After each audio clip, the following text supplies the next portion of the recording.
todos vocês estejam muito bem. Eu sou a Miss Sayushi e este é o canal Crimes pelo Mundo.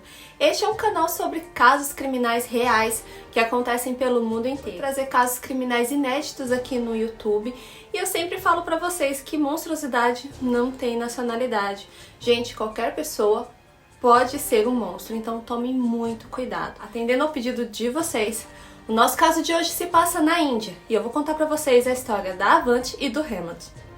Tudo começou em meados de 2010, quando Hemant Kumar, que na época tinha 18 anos, mudou com a família dele para o bairro de Chandanagar, onde a família Reed, que era a família da Avanti, que na época tinha 13 anos, já moravam. Gente, a família da Avanti era uma família muito respeitada na região. Para a gente entender melhor aqui a história, ambas as famílias tinham muito dinheiro, só que para a comunidade, o Hemant era classe média alta, enquanto a família da Avanti era rica mesmo, sabe? Tinham muito dinheiro. Ambas as famílias trabalhavam assim no mesmo ramo, não juntas, né? Separadamente, cada um no seu. Trabalhavam no ramo de construção e venda e compra de imóveis. A família dos dois se conheciam apenas de vista, não eram amigos apesar de morar no mesmo bairro. E o Hemant, ele sempre via a Avanti passando, então os dois sempre se cumprimentavam. Até que ele tomou coragem e mandou uma solicitação para ela de amigos ali no Facebook. E quando ela aceitou essa solicitação, os dois já começaram a conversar por mensagem. Tinha dias que os dois passavam horas e horas conversando ali através das mensagens. E conforme os anos foram passando, a Avanti entrou para estudar na mesma escola onde o Hemant já estava cursando bacharelado em Química. E quando os dois passaram a estudar na mesma escola, aí, gente, eles não se desgrudavam mais. Eles passavam todo o tempo que eles podiam ali dentro da escola juntos. Só que os professores viram e eles avisaram ao pai da Avanti o que estava acontecendo. O pai da Avanti, ao chegar em casa, ele conversou bastante e não foi uma conversa simples, né? Foi uma conversa muito séria. Ele falou para ela que ela não teria amizade e muito menos namoraria com um homem inferior. Sim, gente, um homem inferior. E é nesse ponto aqui do vídeo que eu preciso entrar no assunto de castas na Índia. O sistema de castas é uma divisão social importante na sociedade hindu. Não apenas ali na Índia, mas também no Nepal e também em alguns outros países onde a população tem como religião o hinduísmo. No topo de sistema de castas indiano, há 3 castas. Os Brahmanes, que são os religiosos e os mestres, os Kshatriyas, que são os governantes, reis e guerreiros, e por último ali na pirâmide vem os Vaishyas, que são os comerciantes. Só que existe um quarto lugar que nem é considerado estar dentro dessa pirâmide, está abaixo de tudo, que são os Shudras, que correspondem aos trabalhadores braçais, que conhecemos popularmente por Dalits. Dentro dessas 4 divisões que eu acabei de mencionar para vocês, existem mais milhares de subdivisões. E a Avanti pertencia à casta Reed, que está ligada aos Kshatriyas, enquanto o Hemant pertence à casta Banya, que está ligada aos Vaishyas. E eu preciso enfatizar aqui que o sistema de casta indiano é levado muito a sério pelo povo indiano em geral. É uma questão cultural. Tá bem enraizado ali nas pessoas que cada casta precisa se casar com a casta igual. Ou seja, uma pessoa que é Dalit, ela só pode casar com Dalit, o Vaishya só pode casar com Vaishyas e assim sucessivamente. E isso estava muito enraizado na família da Avanti. Eles levavam isso muito a sério. Era uma questão de honra para eles que a Avanti se casasse com um homem da mesma casta que ela. Então o pai da Avanti brigou muito sério com ela e ela contou para o Hemant. E para os dois manter a paz, eles decidiram que eles precisavam namorar escondido. Namorar escondido funcionou pelos próximos 2 anos. Nesse meio tempo, dentro desses 2 anos, a Avanti se formou em engenharia e o pai dela deu de presente para ela um iPhone. E com o iPhone agora ela tinha muito mais liberdade para falar com o Hemant, para trocar mensagem com ele. A Avanti então ela conseguiu um emprego numa empresa educacional como coordenadora de marketing em junho de 2019. O trabalho dela envolvia diversas visitas a várias escolas em distritos vizinhos, então ela precisava viajar para ir até essas escolas, e muitas vezes o Hammond acompanhava ela. E juntos eles estavam muito felizes. Os dois se amavam muito e eles aproveitavam bastante essas viagens. Mas a felicidade dos dois durou muito pouco. Em 27 de novembro de 2019, um estranho, aqui entre aspas, fotografou o casal enquanto eles estavam juntos e enviou a foto dos dois para o pai da Avanti. Quando a Avanti voltou dessa viagem, gente, a família dela estava reunida. E quando eu falo família, era tios, primos, tias, era muita gente. Toda a família estava reunida esperando ela. Eles começaram a interrogá-la sobre o relacionamento que ela tinha com Hammond. E quando eu falo interrogatório aqui, é essa mesma palavra. Eram gritos, xingos, ela foi empurrada, eles tiraram o celular à força da mão dela, os primos, os tios, o pai, a mãe, todos eles estavam contra a Avanti. No celular dela, eles checaram as ligações, as mensagens, eles começaram a checar tudo. Só que a Avanti, ela excluía as mensagens, os registros de chamada, então ali eles não encontraram nada. Mas eles se depararam com o Snapchat e foi aonde eles encontraram as fotos do casal junto. E este foi o último dia de liberdade da Avanti dentro daquela casa. A família dela forçou deixar o trabalho e ela passou a ficar somente dentro de casa. Eles não devolveram mais o telefone para ela não tinha acesso ao telefone residencial e ela foi trancada em um quarto por 7 meses. Quando a Avanti via que os tios, os primos dela estavam dentro de casa, eles estavam distraídos, ela pegava o telefone e ligava rapidamente para o Hammond. Ela falava só pouquinho, 20 segundos e já desligava. Enquanto a Avanti estava trancada dentro de casa, o Hammond abriu uma empresa de design de interiores que fez muito sucesso. Bom, o tempo foi passando e a Avanti já não aguentava mais aquela situação. A última vez que ela tinha conseguido falar com Hammond já tinha 3 meses. E ela planejou que na próxima vez que ela falasse com ele, ela iria tentar fugir para se casar com ele. E assim ela fez. Ela perguntou se ele aceitaria casar com ela e fugir. E ele aceitou. Então no dia 10 de junho de 2020, a Avanti, quando ela viu que não tinha mais ninguém dentro de casa, ela saiu correndo, achou um telefone, ligou pro Hammond e ele correu para ir buscar. Eles saíram dali e foram até um templo, aonde em menos de 1 hora os dois já estavam casados. O Hammond, ele já tinha alugado uma casa para os dois, já estava tudo pronto. Então ali depois do casamento, eles já foram direto para essa casa alugada, viver a vida deles. A Avanti, ela deixou uma carta para a família dela dizendo que ela tinha fugido com o Hammond e que não era para eles procurarem por ela. Só que quando o pai e a mãe dela encontraram essa carta, eles foram até o departamento de polícia local e registraram uma queixa contra o Hammond, dizendo que ele tinha sequestrado a filha dele. Os policiais então entraram em contato com a família do Hammond, com o pai dele, e o detetive pediu para que o pai ligasse para o Hammond e avisasse para ele trazer a Avanti de volta. O pai dele fez isso, claro que ele não pediu para trazer a Avanti de volta, mas ele informou que a família da Avanti tinha feito isso. Então no dia 12 de junho de 2020, a Avanti e o Hammond, eles foram até uma outra delegacia ali de perto de onde eles moravam e avisaram que eles tinham se casado por amor, que eles já eram maior de idade. Aliás, nessa época, a Avanti tinha 23 anos e o Hammond já tinha 28 anos e que era tudo consentido. Então, essa delegacia entrou em contato com a delegacia onde o pai da Avanti tinha dado queixa e pediu para que eles retirassem tudo, porque apenas eram 2 adultos que se gostam e se casaram. O detetive responsável, então, ele decidiu ir até a família da Avanti e pedir para que eles mantivessem a paz. Aliás, a filha deles já tinha casado, não tinha mais o que fazer. Mais tarde, os pais da Avanti mandaram um recado para ela através da família do Hammond, que tinha 3 propriedades que estavam registradas no nome da Avanti. Os pais dela pediram para que ela transferisse a propriedade para eles. E ela assim o fez, ela não queria dinheiro. Ela queria viver o amor que ela tinha com o Hammond. 3 meses após o casamento, a família da Avanti, através da família do Hammond, mandou um outro recado. Os tios dela queriam que ela e o Hammond fossem até a casa deles para conversar, ver se estava tudo bem. O Hammond e a Avanti foram.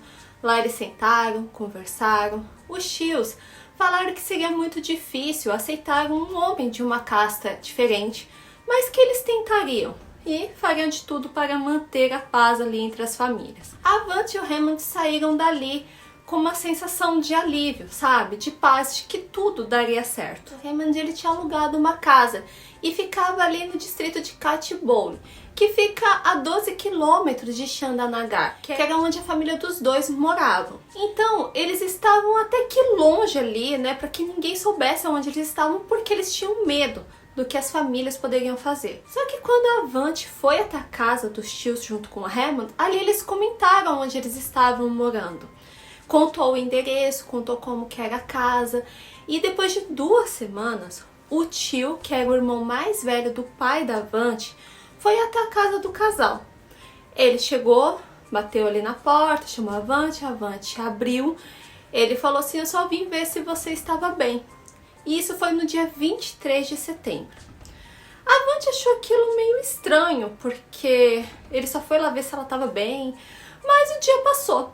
No dia seguinte, que era o dia 24 de setembro de 2020, por volta das 3 da tarde, ela e o Hammond estavam em casa, preparando alguma coisa para comer, quando os dois ouviram esse mesmo tio chamando. Então os dois foram até a porta, abriram, só que esse tio não estava sozinho. Estava mais um dos tios da Vant ali, que era o irmão mais novo do pai dela, mais alguns primos e mais 3 homens que ela não conhecia. Eles foram até a casa deles em 2 carros e falaram para o casal que eles tinham que ir com eles até a casa do pai da Vant, porque o pai da Vant queria conversar com o Hammond. O casal começou a se recusar um pouco de ir, mas eles estavam em 10 homens ali. Então eles forçaram os dois a entrar dentro do carro. Quando eles estavam forçando o casal a entrar dentro do carro, o pai e a mãe do Hammond estavam chegando ali de carro também. Só que o Hammond colocou a mão pra fora assim: socorro, socorro! E o primo da Vant puxou o braço dele de volta e mandou os carros acelerarem. Então os 2 carros aceleraram e o pai do Hammond começou a seguir esses 2 carros. Só que o pai do Hammond meio que perdeu eles um pouco, então ele ficou bem para trás, estava seguindo eles bem para trás. A Vant e o Hammond sabiam que aquilo não era nada bom.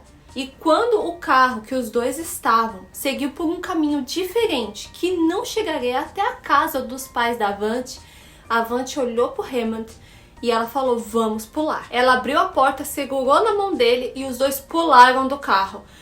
Ela saiu correndo descalço mesmo, segurando na mão dele, os dois pedindo e acenando, pedindo muita ajuda ali para quem estava. Tinha muitas pessoas em volta dos dois, ali era uma rua muito movimentada, mas ninguém ajudou eles. Eles continuaram a correr, os tios, os primos e os 3 homens estavam ali atrás dos dois correndo, e durante essa perseguição o tio da Vant conseguiu agarrar o Hammond. Ele levou o Hammond de volta até o carro, colocou ele dentro desse carro e os 3 homens estranhos entraram com ele dentro desse carro. A Vant ficou ali sem saber o que ela fazia, porque os tios dela já estavam em volta dela. Até que o pai e a mãe do Hammond chegaram até o local.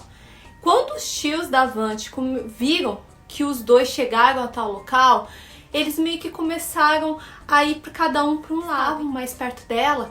Ela começou a andar em outra direção, tentando fugir. Até que a Vant conseguiu ver que os tios dela entraram no carro e foram embora em uma outra direção diferente da direção em que os 3 homens levaram Hammond. A Vant e os sogros dela foram até a delegacia mais próxima ali, e em menos de 1 hora, 10 parentes da Vant já estavam detidos e levados até a delegacia. Mas, gente, infelizmente para o Hammond, já era tarde demais. Os 3 homens que estavam com eles eram 3 assassinos contratados pelo pai da Vant. Ele foi deixado sozinho com esses 3 homens de propósito. Durante ali o trajeto no carro, eles amarraram os pés e as mãos do Hammond. Depois colocaram uma corda no pescoço dele e apertaram até que ele perdeu a vida.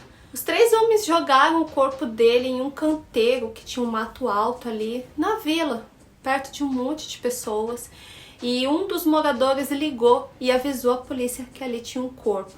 Os policiais chegaram rápido até o local e esses 3 homens estavam próximos ali em um bar bebendo e falando sobre o crime que eles tinham acabado de cometer. Então, os policiais já identificaram que eles estavam ali, prenderam os 3 homens e levaram eles para a delegacia. Pra gente ter uma noção aqui de tempo, os tios da Avante chegaram na casa dela ali com os 10 homens, chegaram na casa da Avante 3 horas da tarde, e os 3 assassinos contratados às 5h15 da tarde já estavam presos. Foi tudo muito rápido. Então, ali na delegacia, eles confessaram que eles tinham sido contratados para tirar a vida do Hammond e da Avante. Desde então, a polícia prendeu mais de 14 pessoas envolvidas nesse caso. Os 2 tios da Avante, primos, o pai e a mãe da Avante, além dos 3 homens contratados. O delegado responsável por este caso, em uma entrevista, ele disse que este é um caso claro de morte por casta. O julgamento deles ainda não aconteceu, e assim que sair a sentença desses 14 acusados, eu conto pra vocês na aba da comunidade e também no Instagram aqui do canal, que é Crimes pelo Mundo Oficial. Me chamou muita atenção o termo morte por casta, então eu fui pesquisar a respeito. Jagmeet Sangwan é uma ativista indiana que há mais de 40 anos ela trabalha e se dedica a denunciar os chamados crimes por honra cometidos contra homens e mulheres de castas diferentes que decidem se casar. Em uma entrevista, ela contou o que acontece em pequenas vilas e vários vilarejos indianos quando um casal de casta diferente se casa. Eles isolam, gente, esse casal, eles pintam o rosto deles de preto e exibem para toda a vizinhança, fazendo com que assim eles tenham muita vergonha. Uma outra coisa que sempre acontece também é cortarem o cabelo deles de uma forma específica. É um jeito para humilhá-los e muitas vezes, na maioria das vezes na realidade, a mulher é eliminada. Quando eu fui pesquisar sobre esse caso que eu contei para vocês agora, eu me deparei com diversos outros casos criminais idênticos que aconteceram na Índia. Então eu resolvi separar mais 2 casos e eu vou contar para vocês agora. Em 30 de janeiro de 2018, Pranay, que era um homem de casta Dalit, ele se apaixonou e se casou por Amruta, que era da casta Vishyas. O pai da Amruta era um empresário muito proeminente ali na região e ele não queria aquele casamento. Ele contratou uma gangue para tirar a vida do marido da filha dele. A Amruta e o Pranay, eles estavam muito felizes e a Amruta engravidou. Quando ela estava com 5 meses de gestação, em mais uma consulta ali no hospital, quando ela e o esposo dela estavam saindo ali daquela consulta, o Pranay ele foi atacado por essa gangue. Eles usaram uma faca para atingir ele mais de 15 vezes e ele perdeu a vida ali no local. A polícia investigou e prendeu todos os acusados, inclusive o pai da Amruta. E em 7 de março de 2020, o pai da Amruta ele conseguiu uma liberdade condicional sob fiança, né? E nesse mesmo dia ele tirou a própria vida. Os criminosos foram presos e ainda não aconteceu o julgamento. Quando acontecer o julgamento, eu vou contar para vocês na aba da comunidade ou do Instagram do canal. O próximo caso começou em 2005, quando Sushruta, que era da casta Dalit, se apaixonou e se casou com Ramesh, que era da casta Vishyas. Os dois se casaram contra a vontade dos pais de Ramesh. Conforme ali os anos foram passando, o Ramesh foi muito influenciado pela família dele. E durante todos esses anos, o Ramesh mudou muito com ela. Começou a maltratar, a xingar. Ele se sentia muito mais do que ela naquela relação. E por causa dessas brigas, os dois decidiram que era melhor se separar. Apesar que a Sushruta, ela estava grávida na época da separação. Quando ela teve o filho, ela queria ter o marido dela perto dela. Então ela ligou para ele, falou que tinha tido bebê e se ele não queria se reaproximar dela e do filho. Ele concordou e em fevereiro de 2019, o Ramesh ligou para ela e pediu para que ela fosse em um determinado local com o filho. Ele foi buscar os dois de carro, levou os dois até um lugar meio que deserto. Chegando no carro, ele começou a brigar muito com ela, colocou a mão no pescoço dela e ela perdeu a vida assim. Ele fez a mesma coisa com o filho dele recém-nascido. Para encobrir esse crime, Ele fez algo mais monstruoso ainda, se é que é possível. Ele jogou gasolina e ateou fogo nos corpos. A polícia descobriu que ele tinha feito isso, ele foi preso, mas o julgamento dele também ainda não aconteceu e quando acontecer eu conto pra vocês. Esses crimes são diários ali na Índia. Quanto mais eu pesquisava, mais crimes de honra eu achava. E para mim, quando machuca, causa dor, abusam, tiram vidas, já não é mais uma questão cultural ou de honra. E sim são pessoas monstruosas, cruéis, que se disfarçam através de uma cultura para tirar vidas. Mas essa é só a minha opinião, é importante sempre que vai ser a opinião de vocês. Vamos conversar aí nos comentários. E nós nos vemos na próxima quinta, às 9 da noite. Beijo pra vocês. Até lá. Cuidem-se.